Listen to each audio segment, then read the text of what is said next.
I'm Tucker. He's Ray. I mean, wait. At everyone. Holy shit. That's right, Facebook. We're on to you. We're on to you, Facebook. We see your threads. All right.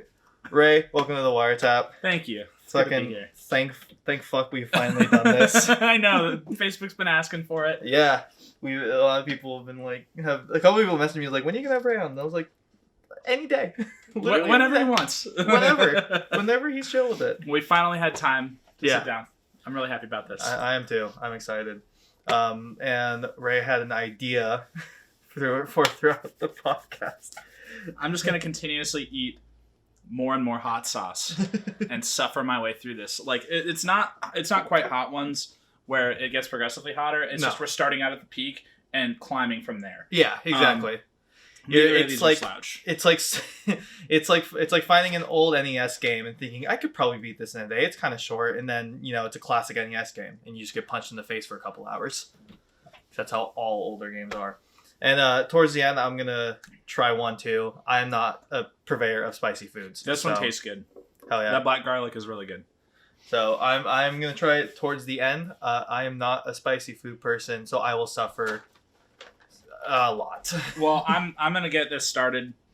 I'm just gonna go for it right here. Hell yeah, game. Get a little bit of heat going, so these first questions are uncomfortable. Hell yeah. Okay. So what would people most likely know you from music and stuff? That's a loaded question. It is. So some circles of people probably know me from my early days when I was booking shows out of a church venue called Vega. It's actually how I met Jared Dines. It's how I met a lot of other musicians in the local community. It's how I got my first show at Viaduct. I met Shannon Hawk, who was the vocalist for Navigator there, and he got me my first show. Hell yeah. And now I live with one of the guitar players. So oh, nice. Yeah, no, it's that really early, like when I was booking shows out of there, that was like how I got my start in music. And now it seems like everybody's got a different story about how they know me. Oh yeah. But what about you? I got my start in music because I heard The Cleansing by Suicide Silence, and I had said, I want to make that noise. I want to make that noise. I want to gurgle like he does. And so I started trying to do vocals. Really, it's actually really funny. How I started was because of a void, because I went to school with Benny and Nick. Mm-hmm. So I found out about the local music scene because they opened for like Moss to Flames, and they wanted me to come. So I came with them. Mm-hmm. And hung out with them while they played and stuff, and while they were just like existing. And that's how I met a lot of oh, there's a local scene here. Oh, that's a thing that exists. And then later on, just kept trying to find bands who were willing to like try to book a show and try to suck live and play. And I finally found that with my old really shitty metal death band.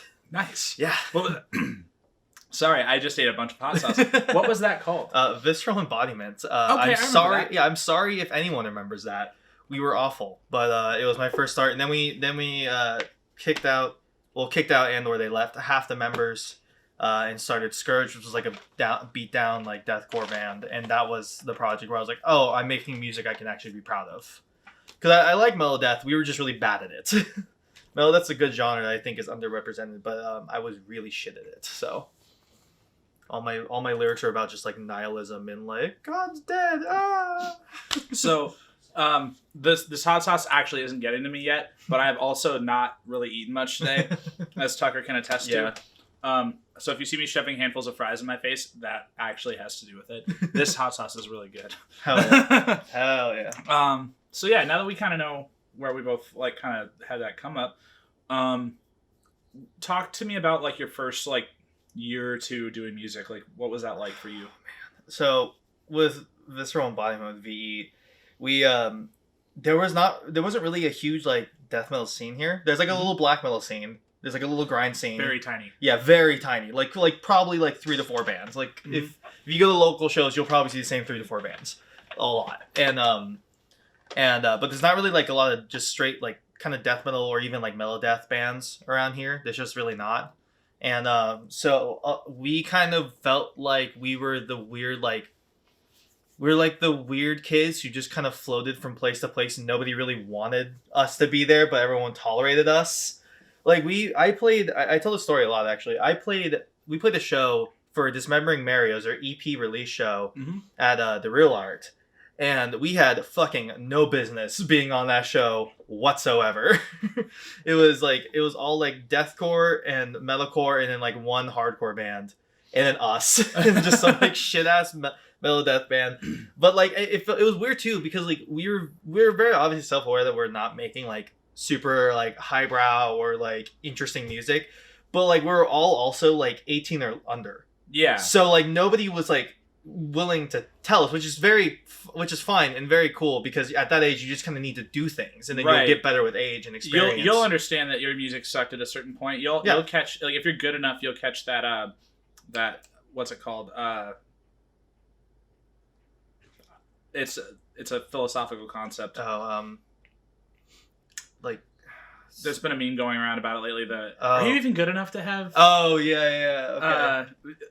I forget what I don't know. I'm gonna blurt it out at some point. Yeah. But yeah, basically like that was the same thing for me too. Yeah. I had a lot of that where I was like, oh man, this stuff that I'm working on is really good, and then like I look back at the very first band that I was in, and like I still am friends with the people that I was in it with. Mm-hmm. But like the very first band I did was called Citizens Arrest, and we had this really pro-military song that I definitely would not continue to be for it. But like, yeah, I also have some like very like complex feelings about the military because there are a lot of people who go into the military because they are underprivileged and need a way out of that. Like, exactly. So I don't. There it is. There it is. I don't necessarily think that talking bad about the military in terms of the people is a good idea. I think that it's more the infrastructure. Yeah, exactly. So definitely still supporting the troops, but more on a hey, you want help out? yeah, that kind of way. So man. Yeah. No, and so we were just constantly kind of roaming around, like getting on any show that they would let us on because we didn't have anywhere where we're like, oh, we can just kind of jump on this. Like, you know, like metalcore bands have it so fucking good in this state. You guys have it so fucking good. You do. Like comparatively to my old band, like even with Scourge, we had it really good because we were like close enough to where nobody really gave a fuck. Let me put it this way: you have it good, and I'm gonna make sure it stays that way. Yeah, exactly. No, it's a good thing. It's a good thing that there even is like a committed like kind of genre where there's a lot of stuff going on. Mm-hmm. But like as a melodeath band, we were just like, they were like, people would just be like, you want to jump on this show? And we'd be like, yeah, sure. And they'd be like, do you know any of the bands? We'd be like, no. It's like, can you sell 30 pre-sales? I don't know, maybe, probably. We'll try. Yeah, we'll make an effort. So, yeah. That actually reminds me, a couple years ago, I worked at Northwest Terror Fest with Numos. I've worked security for them. Up until COVID basically happened, I was working security for them for about a year. Yeah. And they have Terror Fest happen every year. And I'd been to a couple of them before that, but this was the first one that I'd worked. And there was a band that was playing Melodeath. They're a pretty popular band. Mm. I will remember the band name probably later on down the line. Yeah. But, you know, on the East Coast where that genre really thrives. Yes. They are, like, you know, they have wild shows, like really crazy crowds. Like, I've seen this band play live to a crowd on the East Coast and been like, dang, I want to see them now. Yeah. They show up on the West Coast and the kids don't know what to do. Yeah. And it's kind of like, it's funny to watch because it's like, no, I know what those guys are doing on the East Coast. I would do the same thing if I wasn't working. Yeah, exactly. And so like, there was my problem. It's like, I couldn't contribute. Yeah. But, like, you know, people over here just don't listen to that genre as heavily. Now, we do really. Actually, like, so I will say this. Since that time, that genre has grown over here. Yes, it has. There are more people now that I see, like, I'll occasionally go to mixed bill shows and I'll see like a melodeath band or even just like a death metal band and I'm like, holy shit, it's another one. Another one. Like, because at the time, like, we were like really the closest band to our genre was Vesuvian. Mm-hmm. They were the only other band that was like that we could like play with and have our genres meld enough to where it like made sense. So we played like, I think we ended up, out of the like 20 or 30 shows we ended up playing as Visceral Embodiment, I think we played like 10 to 15 with Vesuvian. Like, we played with them all the time because we were like the only one that can meld with us because every other band is like a metalcore band, and I love metalcore. It is probably like metalcore or hardcore, however, like whatever mix of the two you want to say, because there's a lot of both over here. Oh yeah, like both of those genres are like two of my fucking favorite genres. So like I love that it's huge here. But trying to play like I just interviewed Casey from Fulton Incarnate. They're like a prog rock band. Mm-hmm. I like it must be fucking weird for them to play shows because I know how that feels being like, oh, you're kind of the only one. Like that's like in at least this part of the music scene. It's not like just like a dad rock band playing at a bar, you know? So Everett has some prog. Tetrachromat. Oh, okay, yeah. That band I've seen their logo. Yeah, they I got to see them once at Tony V's, and Tony V's, it was with a Void. Oh, really? Yeah. Nice. I don't know who else was on that bill.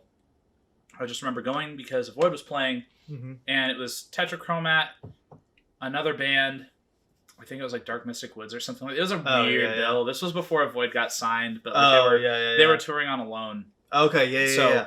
You know, they weren't quite at that point yet where they were still taking shows that like kind of it made sense for them to take because it was like a place they hadn't been in a while. Yeah. But they also like there's a market there for them that they haven't tapped into in a bit. Yeah. And I feel like that band has so many different areas that it fits. Oh, because they're just like they don't care. No, they make kind of stuff. They make whatever they want, and that's why I've always loved like I remember I had here's another thing, a fucking story about Nick Olson, because we went to school together and we both had a video production. I love hearing stories about Nick.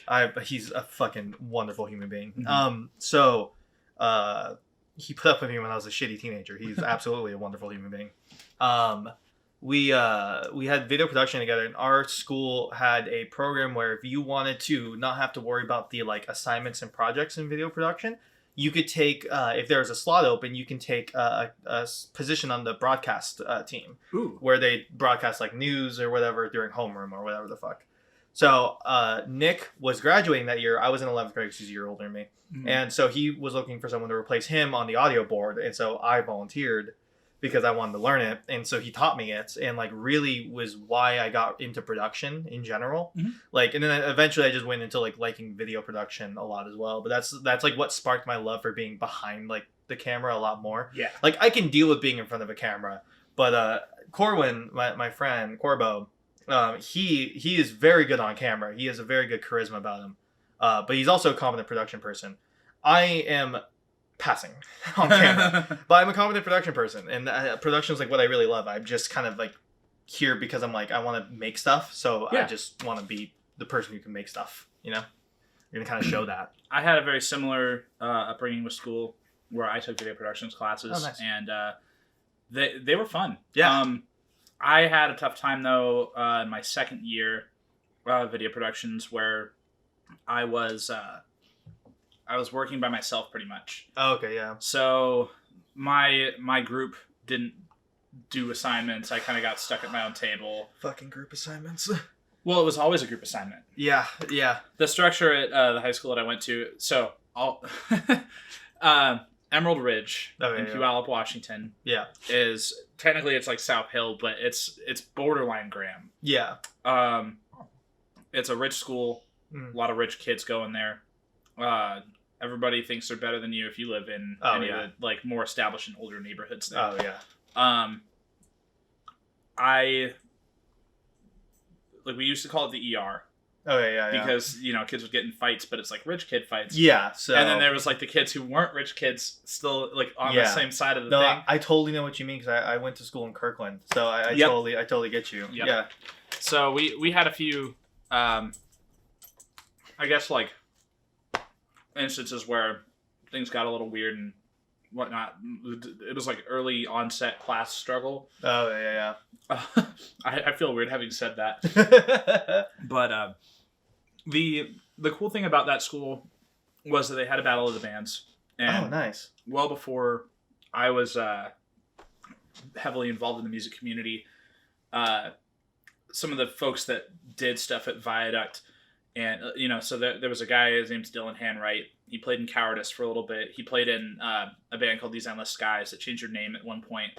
But they were kind of like Puyallups Genghis Tron. Yeah. Okay. Quite literally. Yeah. I will find that record somewhere on my old iPod and I will show it to you. Hell yeah. That band ruled. Yeah. Their MySpace URL was 2guys1MacBook. Oh man. That was the first show I ever played. Was at Emerald Ridge High School for that Battle of the Bands with a band that I think we only played like one show after that. Oh yeah. And it was very. No, actually, we did play more than one show after that. We played like 4 or 5, but like, I had gotten my taste and then went on to be in Citizen's Arrest.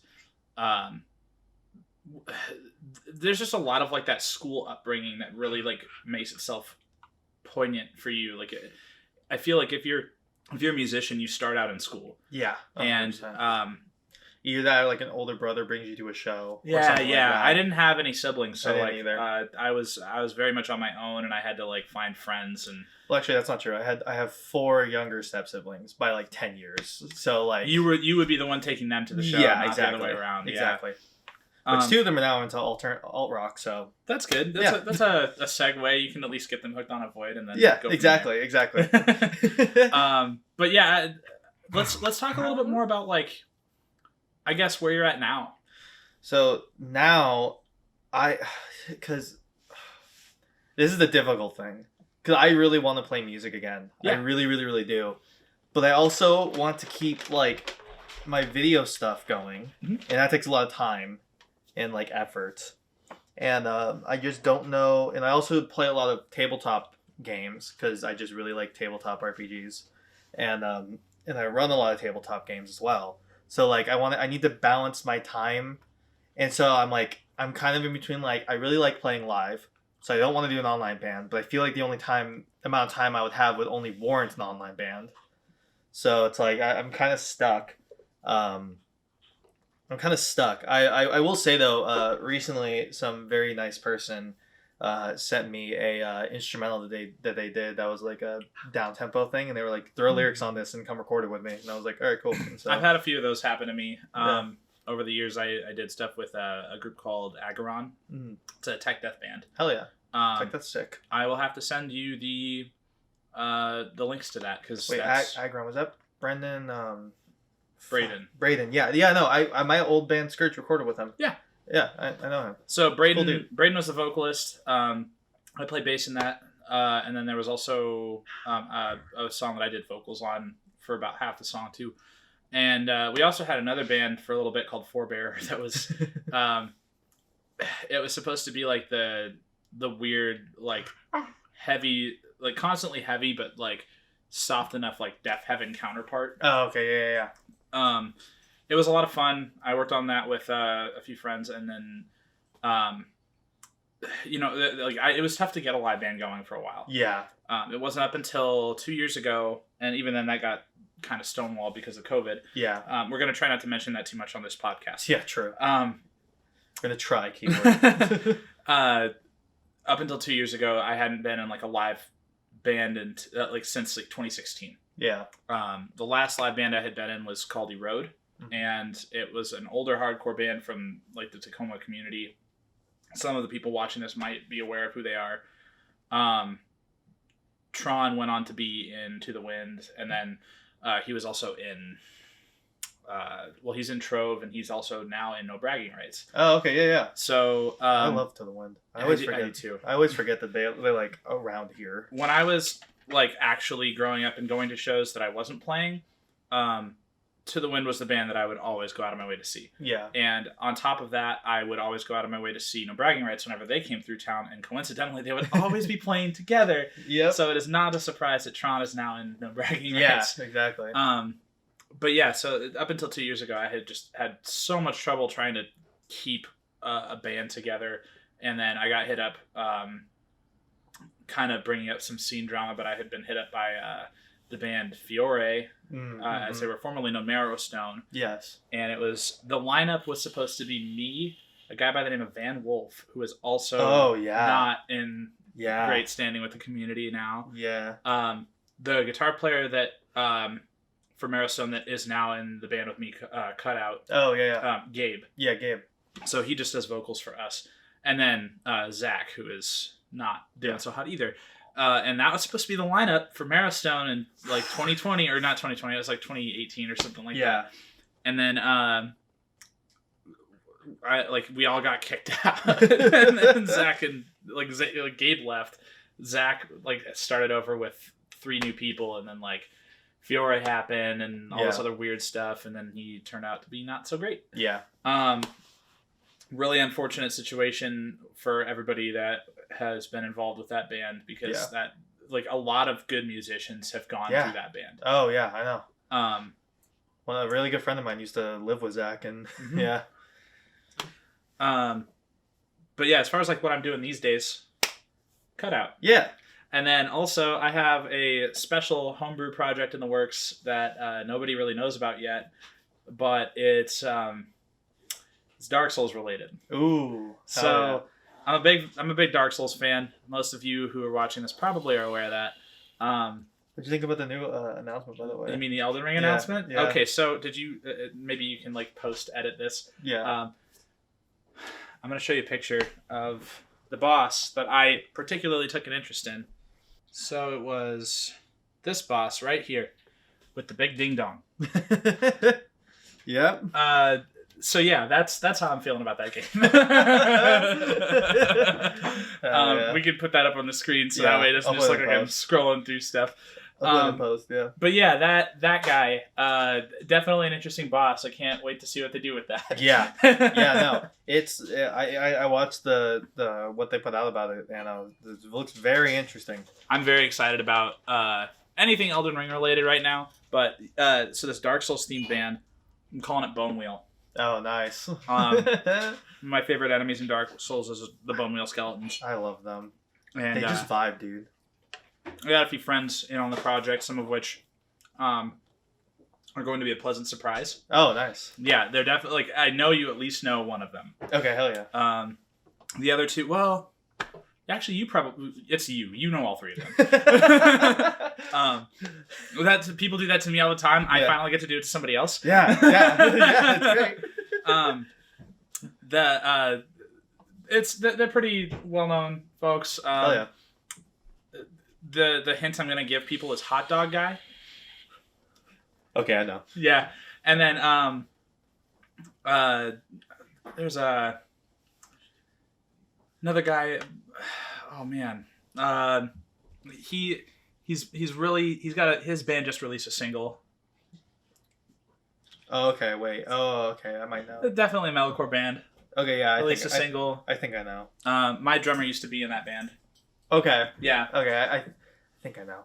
I'm not gonna say it though. Okay. I think I just know in my head. We're gonna keep their identities a secret until it's actually time to drop some music because it's gonna be fun.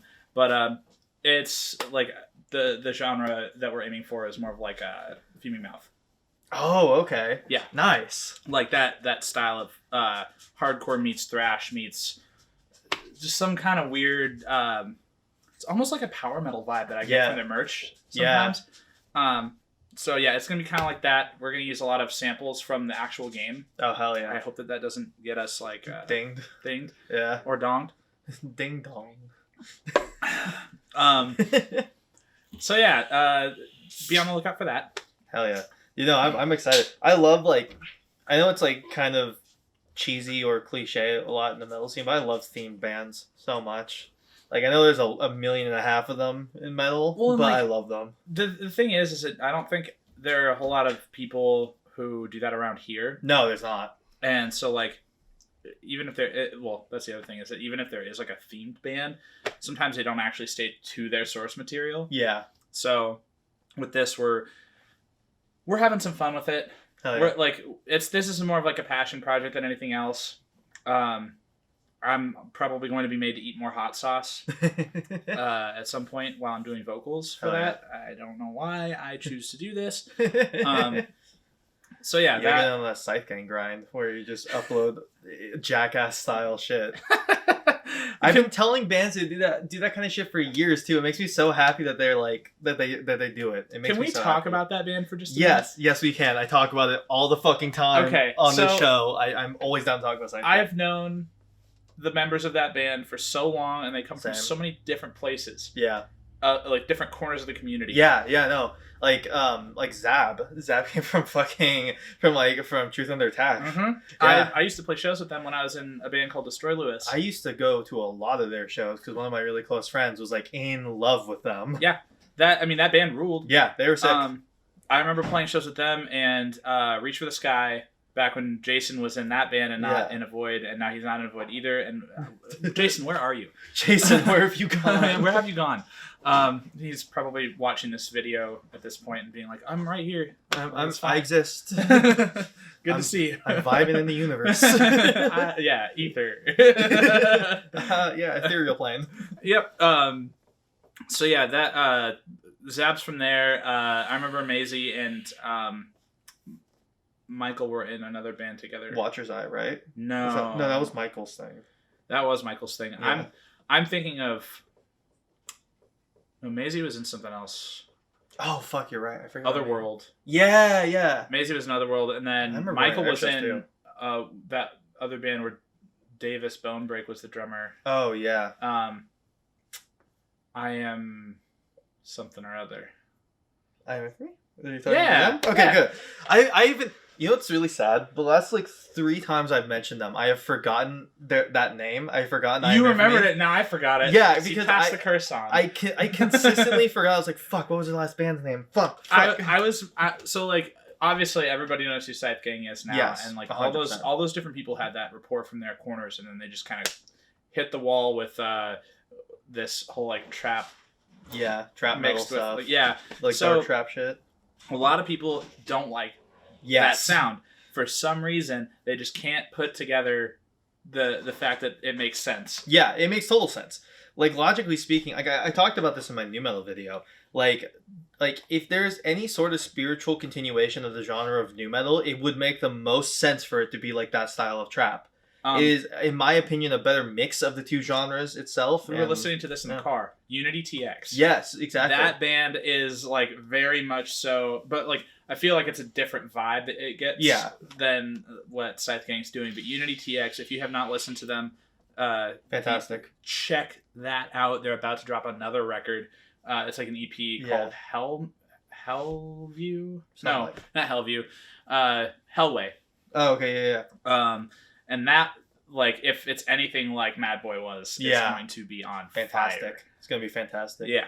Yeah, no, I am very much I think that trap metal is a better continuation of what new metal was trying to be than what new metal could ever really be in that sense, because I think it mixes both parts of the genre better. See, in a lot of ways. I've watched your content now for about a month. I just watch the back catalog. Yeah. I watch YouTube while I sleep, and when I say that, please don't think that I sleep with my eyes open. What I really mean is that I fall asleep to YouTube. I do too. So I do too. That is a huge thing. I know a lot of people are doing that these days. Yeah. And so the long form content really it just I love it for falling asleep to. Yeah. But I also catch these little tidbits that sometimes it just shocks me back awake. Yeah. And your new metal video was definitely one of those pieces of content. I wasn't falling asleep while watching it or anything like that, but I intentionally set time aside to watch that. Because you said something to the effect of people are going to be mad at me about my opinion. And I was like, I bet you I won't. You did say that. You're like, I bet you I won't. And I was like, you probably won't be. Yeah. Well, it's because I kind of shit on Limp Bizkit, and I know a lot of people in the music scene here like Limp Bizkit a lot. So I was like, people might not be super fond of this. I like Limp Bizkit, but at the same time, I understand that the reasons that I like Limp Bizkit are not the same reasons maybe other people do. Yeah, that's also fair. Shout out to that time Eddie Van Halen pulled an APC up to Fred Durst's porch and demanded his aunt back with a gun. That's right. Sorry, I broke Tucker. Oh, no, I forgot about that. I'm the one eating the hot sauce. That's supposed to be me. Oh my god, I forgot about that. Dude, I have a coworker, and he's he loves metal, but he has not kept up with what metal is today at all. Yeah. The newest band he's aware of is Job for a Cowboy, and that's the only one. Well, I mean, to be fair, they're still around. Yeah, they're still around. They still do good stuff, but everything else is classic metal and classic rock, and occasionally a hint of new metal bands. Okay. And so every now and again he'll be like, "You hear about what's happening with Guns N' Roses right now?" And I'm like, no, Kevin, I haven't. And he's like, well, okay, so basically, it's just like, we'll go off for like our entire 15-minute break. I'm just sitting there smoking a cigarette. Just like, yeah, bud? Yeah? Guns N' Roses, huh? That's what you picked? That's what you got? All right. Hell yeah, brother. I've literally not heard any news about Guns N' Roses. I don't either. I don't pay attention to them. I don't really pay attention to almost any of that era. The last interesting thing that happened was when I was like 5 with that band. And it was when they canceled a bunch of shows and caused riots. Yeah. I never, because I grew up on punk and alternative metal. Mm-hmm. So that's what I grew up on. I grew up on like Deftones and Rage Against the Machine and System of a Down, as well as like Black Flag and Dead Kennedys and Minor Threat and Subhumans and all of them. Minor Threat was a band that I definitely grew up on. Oh, hell yeah. No, I love Minor Threat so much. I love anything Ian MacKaye touches is just fucking golden. Fugazi. Yep. I mean. Yep. I love. Sometimes I feel like I'm saying a swear word when I say that band's name. I know, right? It feels like I know it's not, but it feels like a slur. Like it's just structured in a way where it feels like a slur. Where you're like picture yourself like at a drive-through, and you're the person that's manning the drive-through. And some person walks up, or drives up, excuse me. Well, they can walk up too. Yeah. Actually, most places they can't. Yeah, they can't do that, but they will. Oh, yeah. And, they're asking you for, oh, man, I really want this this menu item. And you're like, okay, well, we're out of that. And they're like, oh, Fugazi? Like, for real? Like, whoa. Like, fucking... I had I bought this beanie that had Fugazi's logo on the front. Because if for people who don't know, Fugazi never made merch ever, so there's no official merch by them ever. It's all like secondhand. So I bought one from an Etsy shop because I really wanted something that had Fugazi on it. But I always had to make sure my hat was like straight, because if it was like turned, all you would see is the AZI. Which, yeah, you don't want that. You don't want that. So I at least was like, okay, fuck, readjust. Especially at shows. Like if it was a winter show and I walked in with the hat on and I'd go into the pit and then come out and my hat would be all fucked up and they'd be like, oh, fuck. I've been there. Yeah. What? Actually, you know what? That's an interesting segue. What's up with beanies? Why do we wear them so much? People probably want to know. That's true. I constantly wear a beanie mainly... I always wear it on stream because my headphones, where they do have padding, but the padding kind of sucks dick. So I wear them for that. And then just if I haven't... Listen, for people who may not know, I am a folk punk crusty ass human being. There are days where I go a couple days without showering, and it's gross as shit. It's a habit I have that I need to break. But when I've gone like a day or two without showering, I just slip the fucking beanie on because I'm like, I don't want people to... don't tell them how I live. Like, for me, I have a similar situation where maybe I just didn't have time for a shower. Yeah. And, I mean, I try to shower every day if I can. But sometimes my shifts for my... Like, I have 2 jobs. They go back to back sometimes. And so, like, if I'm working 2 shifts in a day and, I'm off work at 1 in the morning and I got to be back at work at 5 for inventory or whatever. Man. I don't know. I used to have 2 jobs. I know that feel. Mm-hmm. So, I'm putting the beanie on. Yeah. That's definitely what that's for. However, I also do it to keep my hair out of my face, so I'm trying to do stuff. Yeah, that too, actually. You're right. I also use it when I'm on shoots, because I have the beanie on, because otherwise my hair goes fucking everywhere. If I'm driving and I want the windows down, if I'm really just... there's so many different utility... Yeah. Bits that a beanie is useful for. You can also stuff your fist in a beanie and then punch out windows. You want to be dangerous about it? If I ever needed to, break into my own car for whatever reason or something like that, or if I needed to punch my way out of my own car, if I was, going over a bridge and somebody Ted Kennedy'd me. That's a reference. That's a reference. That's a fucking reference. So, yeah, I'm...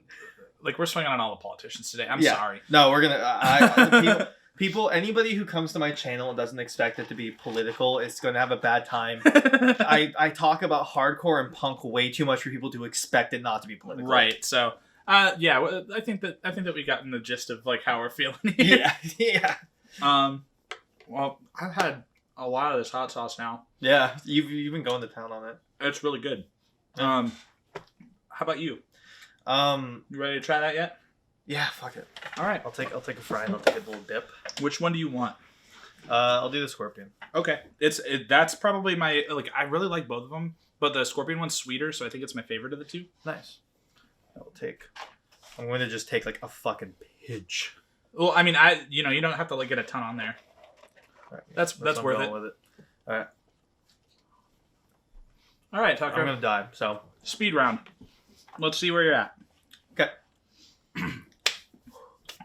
What local band are you most excited to see when shows come back? Yep. Dirt Nap. Dirt Nap? Okay. I want to get my ass kicked. What's your favorite local venue right now, and why do you want to go there so badly? The Real Art, because it's super chill and it's just a really good vibe there. And plus, I love seeing Aaron. So. I love Aaron too. How many shows do you have planned for attendance this year that are bigger? Do you have anything lined up yet? There's one or two. Amigo the Devil's coming through. I heard about that. I love Amigo.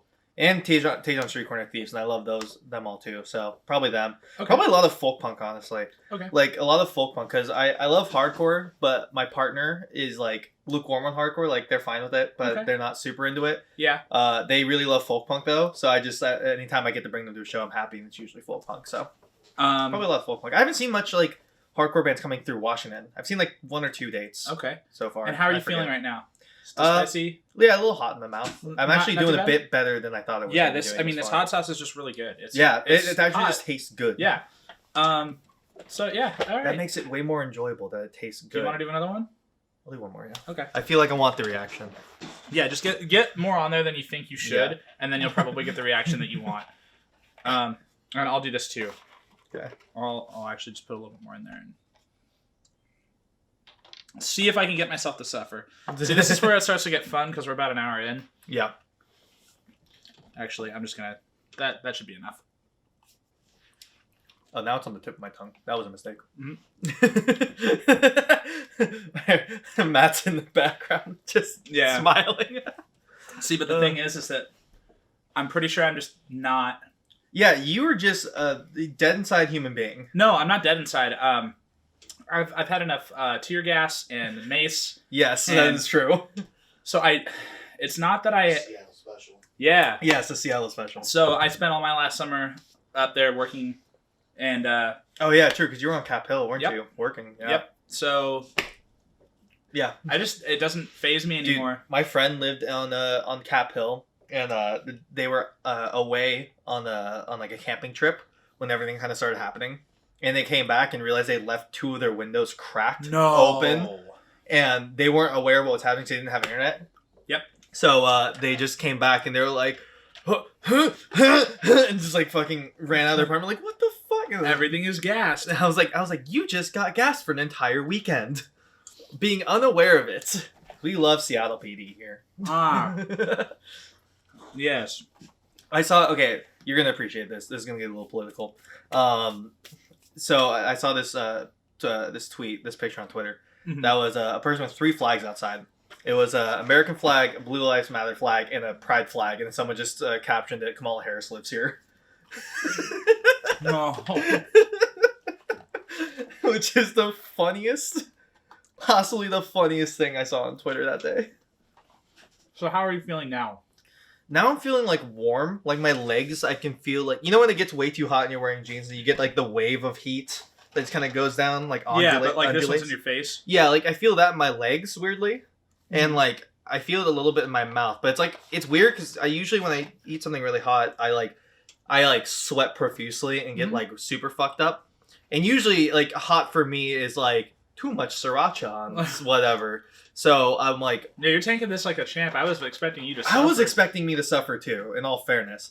Anytime you guys make chow mein with the Thai peppers, I think you guys have made that a couple times, have you? No, that's just sriracha cooking sauce. Oh fuck. Well, whenever that happens, or no, there was an extract. We put something in there. I remember because Alex put it in there thinking I had already eaten, and then I went to go grab it and I died for a bit. Then she probably put a drop of the chili extract as well. No, it's chili extract. That stuff. Oh, probably.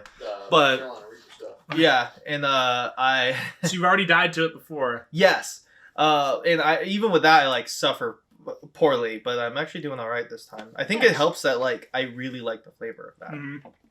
It's pineapple and honey. You know when you get slapped in the face and it's cold outside and the sting stays for way longer than you think? That's what it feels like in my mouth right now. It's like the residual sting. I killed those fries. I'm still hungry. I'm like genuinely. I have a story actually now. Okay. So yesterday I was at work, and I wasn't working at my normal store, and my boss for the day was like, "Why don't you go get us a snack?" And I was like, "Okay, what do you want?" And she was just like, "You pick." Pick. So I went and got some Triscuits. Oh boy. My mistake in this was not buying any kind of dip for it. Apparently, because normally when I'm eating Triscuits, it's like it's already a flavored cracker. I don't need a dip. Yeah. I'm the same way. So she's just like clowning on me. She's like, "Okay, you're not allowed to drink anything until you've had 5 Triscuits." And I was like, "Okay." So I, do as I normally do. Man, I've eaten that Popeye before. Yeah, I was gonna say I've had enough cheddar biscuits to choke a horse. Yeah. So, I just eat 5 of the Triscuits. She tried to get me to do it all at once, and I was like, that just doesn't fit in my mouth. Give me a chance. This ain't Chubby Bunny, my guy. Right, Come exactly. Like, I'm at work. If I have an accident or we have to go somewhere on a whim, yeah, I'm not trying to, yell at, somebody while I'm doing my job, being like, hey, stop. You're gonna end up sounding like the TF2 Pyro. Yeah. So, yeah, that was an interesting day. Yeah. But yeah, so I ate through all 5 of those, and I was like, was I supposed to not like that or something? And she just you could see it in her face that because she's done this with me before. Every time she tries to make me suffer for something, I either am super cool with it or already do it in the first place. Oh, dude, yeah. So she just can't get one over on me, and it's really funny. A story of mine, really quick. It's kind of similar. My old video production teacher. I'm not going to say her name because this could possibly look bad on them. But he was a fantastic human being. Ex-Navy sonar operator. Okay. Insane person. You then switched to being a boot camp instructor. Okay. And then a teacher. And he was actually very chill. Not what you expect from an ex-military teacher. I'm good. I'm just gonna try to talk through this thing. Okay. And so he was really chill, really nice. But every now and then he would fuck with people a little bit. He also didn't care if he swore in his class, which is in high school is peak of shit. So that's a good good teacher. And so every now and again he'd fuck with people and just go squeeze the nerve right here a little bit. And he has strong hands because he's a strong man. So his light is everybody else's dying for the most part. Mm-hmm. Now I did MMA for 10 years almost. Especially at that time I was still doing it. Mm-hmm. And I did a little bit of just nerve training and how to kind of deal with getting punched in the fucking nerves. Mm-hmm. And so I saw him do it to somebody else, and he was kind of looking around to see he could do it with anybody else. And I was like, oh, if he comes over to me, it's gonna be really funny because I'm not gonna react. Mm-hmm. Comes over to me, squeezes his normal amount. I don't react. And he looks at me really confused. And then he goes, "Can I try it harder?" And I was like, "Yeah, go ahead, man." And just squeezed really hard. Didn't I was like, that I could feel that one. And then he just he was like, "You're a fucking mutant," and walked away. Because I did Muay Thai, Judo, and Jiu Jitsu for years, and with if you're rolling with Jiu Jitsu, sometimes people, especially in a self defense situation, will just punch where the shallowest nerves are. Mm-hmm. And so sides here, sometimes around the leg because the sciatic nerve, so they took all the bigger nerve areas and was like, hey, you're gonna get hit here a lot so that you don't care anymore if somebody punches you there. And I was just like, cool, because they had the Muay Thai training mindset, which was to get you to understand this, we're just gonna punch it into you. I love that. But also, that sounds like PTSD. Well, if you got put in there without wanting to be, yes. Right, exactly. But I went into it knowing that. Right. That's the only time I've ever broken anything too was when I first joined, they teach you in Muay Thai to tuck your elbows really hard to your body because you want to have more movability and protection, especially with Muay Thai because they're coming at you with knees and elbows. and not being nice about it. So I kept flaring them out because I'm an idiot and I just couldn't retain that information to like keep your elbows in. So my instructor gave me like 5 warnings. Then he gave me the last warning where he's like, after this, I'm just going to hit you there if we're sparring. And I'm like, cool. I'll try to remember that. I flared him out. He kicked me right in the fucking rib, and I felt just this little. I was like, ugh! And he was like, "Oh, did I break your rib?" And I was like, and he was like, "You want to go home?" And I was like, "Yeah." And he was like, "Okay." And then I went home just like. Did you go get like taken care of after? No, there's nothing you can do about broken ribs except for take pain meds. That's fair. Unless you want to go get a way too expensive, not covered by insurance surgery. Yeah, that's not what I'm into. Yeah, so I was like, I don't really give a fuck about the pain meds, and I don't really care about the surgery. It will heal itself. I'll just be careful and not do anything too extraneous. Yeah. So I just walked through my day like just an NPC from Oblivion. Just my limbs do not move. I had a dude try to tackle me at work and bruise my ribs once. Oh, that sucks. That was when I was working at Comet, and anything having to deal with ribs just sucks dick. Dude, yeah. I've never broken a bone, and knock on wood, I hope I never do. Yeah. That's not like a challenge. Please don't take me up on that.